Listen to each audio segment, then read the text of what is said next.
erases all of my skin, all of my skin, all of my skin. My life, the musical. Alberto,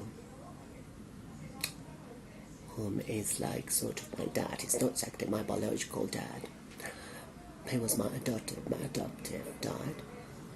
Is listening to me while I recorded this, and I imagine his face be like, what have I done in my life to deserve this? I mean, that's really Spanish. That's something like most of Spanish, like native Spanish speakers say, like, what have I done in my life to deserve this? So on today's video, we're going to be talking about different topics about family, about Chiquinquirá, which is my town, my original town where I came from, where I was born and raised, like until 5 years when I moved to Bogota. No, I guess it was later. I guess it was like when I was 8 years. And then we're going to be talking about best memories. What memories? Arrival to Bogota, pop music, world music, and also English through music.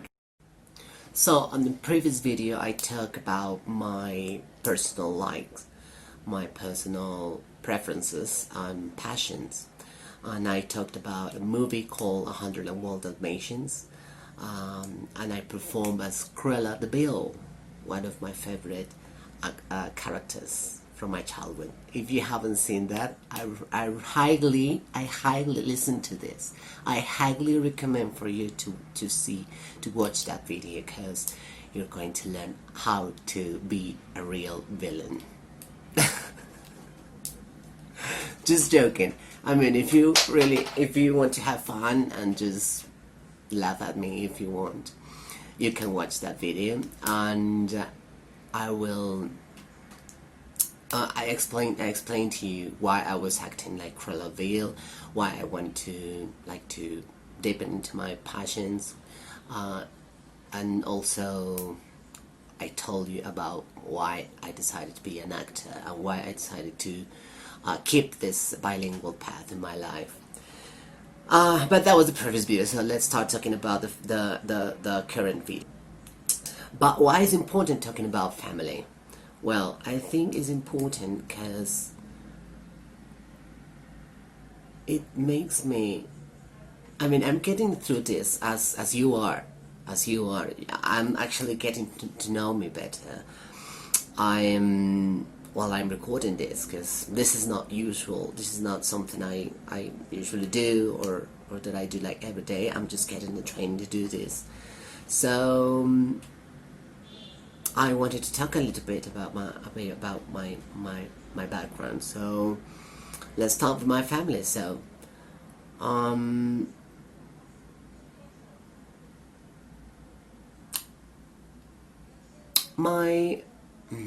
to tell you? I'm not. I mean, I'm adopted. I was an adopted kid. It's not something bad. I mean, it's not something that I consider that like it is bad or wrong, or it was I mean, that made me feel really lucky, and I'm blessed actually, because I mean, my life just changed. I mean, I couldn't imagine how could it be my life. I mean, how my life would be. When I was a kid, I always show like how I was gonna be an artist, definitely, because I loved dancing, I loved performing, I loved painting, I loved everything related to art. Unfortunately, my mom had that, I don't know, that spirit, that artistical spirit as well, because she was a dancer, a folklore dancer, and she took me to all of her classes and all of her trainings, and I loved it, because I was really young. I mean, she told me, like, when she took me to the classes, I was in the crib, yeah, no, in the sorry, one moment.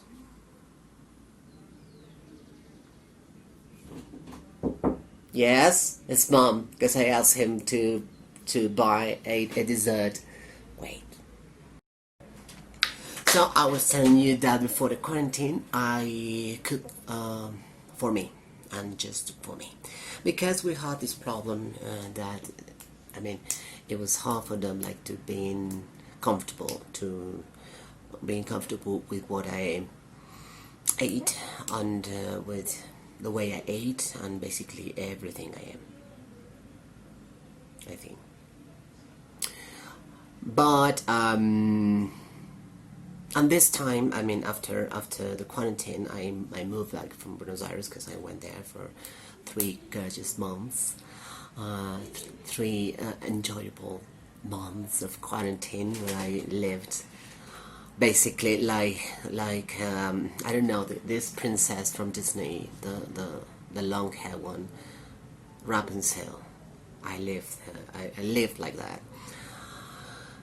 and here it is, my long hair. So I learned a lot. I thought about so many things. I actually opened this channel because I needed, basically, to express myself and to talk to someone, even if it's nobody. Like, apparently it's nobody there. It's just a phone. It's just a camera. But I needed space to express, because finally I'm an artist. I'm an actor. As I told you, since I was a little kid, like, since I was actually, I could say, like a baby, almost a baby. I was like 3 years or so when I first win my first prize, like my first award. It was for a painting I did. I think I have that paint, but I don't quite remember where is it exactly. But let me just figure it out, and I'm gonna show you later. And so yeah, I was like, I learned a lot, and then when I moved back to my parents' house, I felt it was a weird emotion, because I left home and everything felt like in a certain way, but then when I came back, I felt like something had changed. Definitely. Around I don't know, like themselves had changed, and that was something that, I mean, anyone would expect it, but not from them, because they're really tough. They're not bad people. I want like to highlight that they're not bad people. I'm not telling that they're like the worst people in the world. They're my parents. I love them, but it's hard. I mean, it's difficult, like to the relationship that we have, like the current relationship that we have now. But because talking about my childhood, that's what I'm telling you. My childhood, a musical. Well, I don't know if we are like that in a musical, but it's my world, so I can do it, I guess. So everything changed, like, drastically when I went out, like when I came out of the closet. Above all with my dad, with Alberto, because I don't know what happened in his mind. I don't know what he thought. I don't know. The things that he told me were to me were ridiculous. Were like, my God, you've been influenced by someone. That guy who's coming here, who at that time he was my boyfriend at that time. He's just influencing you. He's just he's a bad influence for you. And I was like, what? Yes, because you're trying to, like, to imitate what you see on the internet. And I was like, come on, gosh, how can I explain that being gay is not something like you acquire. It's not like something you decide. It's not that. It's not that, definitely. Being gay is not a decision. I want you to understand that, okay? Once and for all, because I'm not repeating it. But if you want, I can repeat it. Being gay is not a decision. It's something you are. You are, like being man, like being woman, like being, or whatever you want to be. It's not something you decide. It's not something that you just put on, like a coat or like a hat or like something. It's not something that you say like, hey, I want to wake up today feeling gay. I think I'm going to do gay things. No, it's not like that. It doesn't work like that. So I don't know what happened to him, but he just changed drastically, and he just basically stopped talking to me, and it hurt a lot. It hurt a lot. But okay, talking about nowadays, so I was telling you like everything changed. Well, I was telling you that not everything changed, but something changed here. Something changed here in this house. It feels like now it's a little bit warmer. It's like a little bit cozy, a little bit cozier.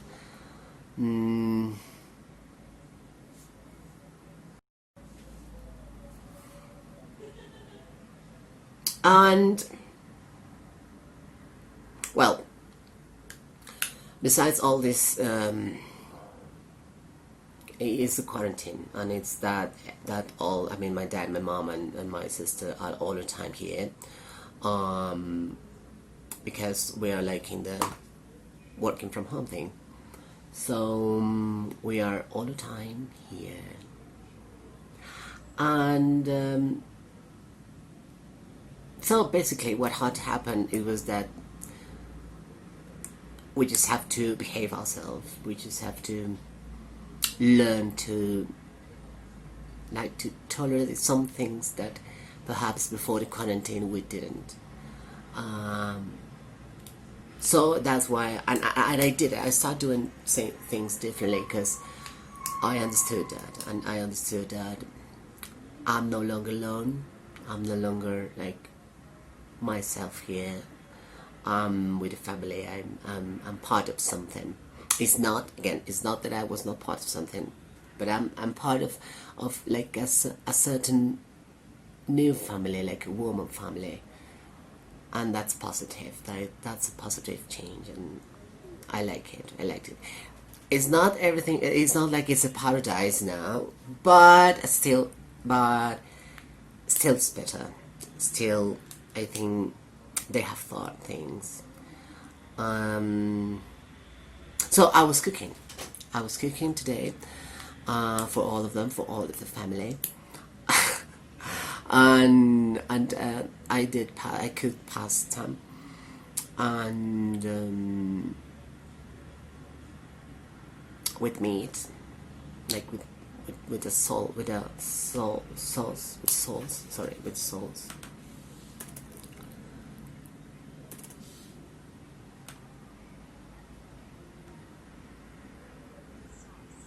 With the sauce. And well, I told you that we were going to talk about my family, so I think we already talked about my family. So let's move forward. So chicken kira.